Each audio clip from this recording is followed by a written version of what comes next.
యోగా చేయడం వల్ల కలిగే ఫలితాలు ఏంటి? అద్భుతం. ఒక ప్రశ్న ఇది. ఇందాక మనం అనుకున్నట్టు చాలామంది ఏదో ఒక బరువు తగ్గడానికే అనుకోవటం ఒక అలవాటు. ఇది కామన్ అయిపోయింది ఇవాళ. యోగా అంటే మనం అంటుంటాం యోగం పట్టిందిరా అని.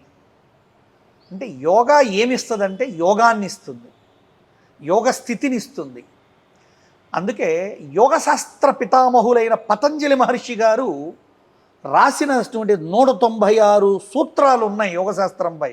అందులో రాస్తారు ఒకటి, సమత్వం యోగముచ్యతే, యోగ చిత్త వృత్తి నిరోధ. అంటే అసలు యోగా దేనికి అంటే మనిషిని నడిపించే అంతర్ముఖమైన మనసుని నిర్వహించే ఒక విద్యనే యోగశాస్త్రం అంటారు.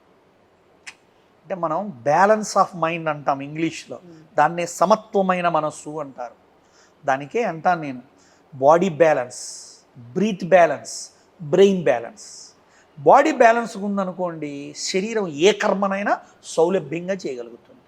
బ్రీత్ బ్యాలెన్స్ ఉందనుకోండి మనం ఏ కర్మనైనా దమ్ముగా, శక్తిగా, యుక్తిగా చేయగలుగుతాం. అంతకంటే ఉత్కృష్టమైంది ఏమిటయ్యా అంటే బ్రెయిన్ అనగా మనస్సు, మెదడు గనక బ్యాలెన్స్ ఉందనుకోండి మనం ఏ పనిలో అయినా విజయం సాధించగలిగేంత సౌలభ్యం వస్తుంది.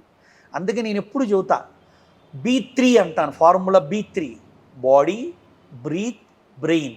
ఈ 3 సమత్వపరచుకోగలిగితే వారినే యోగి అంటారు.